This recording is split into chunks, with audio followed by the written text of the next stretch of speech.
वाहेगुरु जी, राधे राधे। प्रभु जी, आपके श्री चरणों में कोटि कोटि दंडवत प्रणाम। गुरु ग्रंथ साहिब जी ने संत व महापुरुषों को बहुत ही आदर सत्कार से निवाजा है।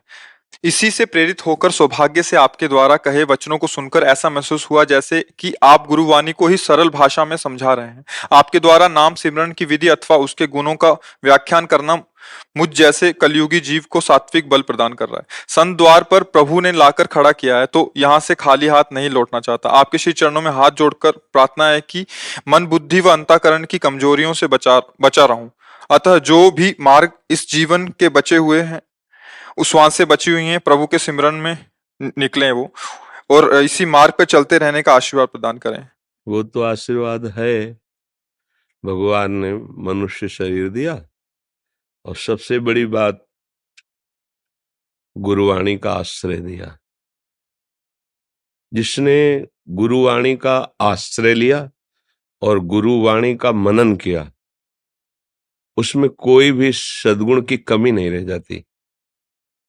जो मन बुद्धि हमारे संसार की तरफ आसक्त हो रहे हैं, उसका कारण है हम कहीं ना कहीं गुरुवाणी का जो आदेश है उसका उल्लंघन करते हैं। अगर उल्लंघन न करें तो गुरुवाणी में इतनी सामर्थ्य है कि उसका जब मनन करोगे तो मन बुद्धि में इतनी पवित्रता आ जाएगी कि वो नाम को छोड़कर फिर अन्यत्र कहीं जाएंगे भी नहीं। हमारी थोड़ी प्रमाद स्थिति हो जाती है। प्रमाद स्थिति, जो नहीं करना चाहिए उसमें सुख बुद्धि, जो नहीं करना चाहिए उसमें सुख बुद्धि। अब जैसे शरीर की अवस्था ऐसी है, पर मन की वही अवस्था होती है जो उसने पूर्व से अभ्यास किया है। अब हमको बहुत सावधानी के द्वारा, वो बार बार हम कहते हैं जब आप लोग पधारते हैं तो एक महामहिम वचन उच्चारण करते हैं, वाहेगुरु का खालसा वाहेगुरु की फतेह। हमें बहुत अच्छा लगता है, क्योंकि वाहेगुरु का खालसा का तात्पर्य है कि जो गुरुदेव हैं, जो गुरु है, वो परम ईश्वर है, परमेश्वर है, सारा वैभव उसी का है। और जो उनकी वाणी का आदर करता है, जो गुरुवाणी को अपने हृदय में विराजमान करता है, उसकी फतेह हो जाती है। अर्थात वो मन बुद्धि चित्त अहंकार के अधीन नहीं रहता, वो मन बुद्धि को अधीन करके उस परम परमेश्वर में लगा देता। यही फतेह है। वाहेगुरु का खालसा वाहेगुरु की फतेह।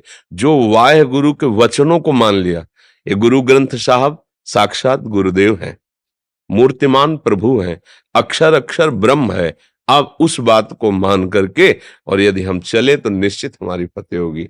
अगर हम आज्ञा उल्लंघन करेंगे तो फिर कुछ भी करें सफलता हाथ नहीं लगेगी। ये शब्द लिख ले, क्योंकि मोक्ष मूलम गुरु कृपा, इस कृपा का अधिकारी वही होता है जो मंत्र मूलम गुरु वाक्यम, जो गुरु का आदेश, गुरु के शब्द हैं, वही परब्रह्म तत्व का, परमेश्वर का साक्षात्कार कराते हैं। बिल्कुल साक्षात उनके आदेश को मान करके और चल दो तो निहाल हो जाओगे। नहीं, जो नाम मिला है, जो मंत्र मिला है, खूब अंदर ही अंदर उसका हर समय।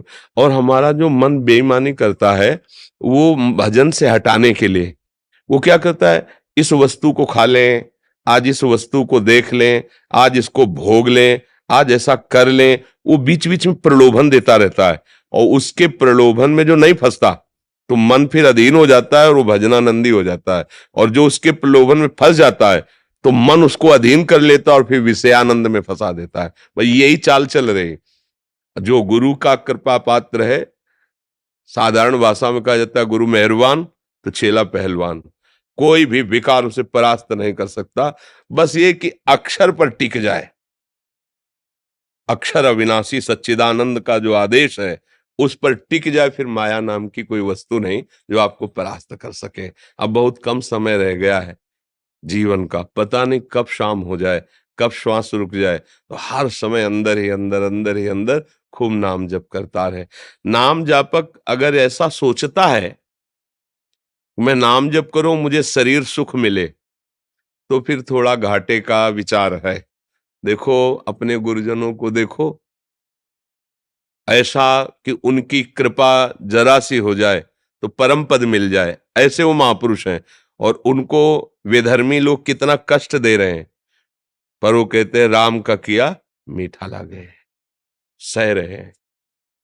इतना बड़ा पावर है उनमें कि वो उनका विनाश एक क्षण में कर सकते हैं, जो उनके शरीर को पीड़ा पहुंचा रहे हैं, सह रहे, और ऊपर से कह रहे राम का किया मीठा लागे। क्या हृदय है महापुरुषों का कि जो उनको कष्ट दे रहे हैं, उनके लिए तो उनके हृदय में कोई बात ही नहीं है, और अपने को अच्छा लग रहा है उनको। और ऐसा कष्ट, तपती हुई बालू में बैठा, मतलब जो धधकती हुई बालू है उस पे ऊपर से गरम आग जैसी छोड़ रहे हैं, पर वो राम का किया मीठा लगे। तभी तो महापुरुष हमारे गुरुदेव हैं, ये करके दिखाया। और सामर्थ्य इतनी है, सब कुछ कर सकते हैं, एक क्षण में भस्म कर सकते हैं। छोटे मोटे जो भूत प्रेत सिद्ध करते हैं, कुछ दिनों में उनकी अपवित्र साधनाएं और वो भूत अधीन हो जाता है, कुछ भी करवा सकते हो।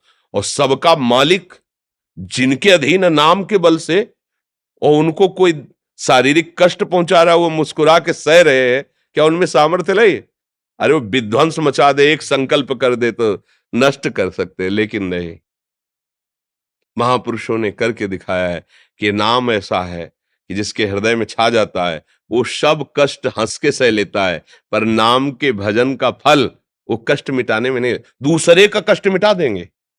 हमने देखा है, महापुरुषों को देखा है, दूसरे का कष्ट तो मिटाने में देर नहीं है, लेकिन अपने कष्ट को सजा कर भोगते हैं और भोगते हैं। तुम नहीं सह पाओगे, तुम जाओ सुखी रहो, आओ हमारे ऊपर तुम भी आ जाओ, तुम्हारा भी आ जाए, क्या बिगड़ना है यहाँ? जहाँ 100 वहां 100 से क्या अंतर पड़ रहा है? लेकिन तुम भजन करो, तुम स्वस्थ रहो, जाओ सुखी रहो, भजन। ऐसा संतों को देखा कि दूसरे का कष्ट स्वयं ले लिया, लेकिन अपने कष्ट को उन्होंने मिटाने के लिए कभी कोई ना संकल्प किया ना इच्छा की। तो इस मार्ग का पथिक बड़ा शूरवीर होता है।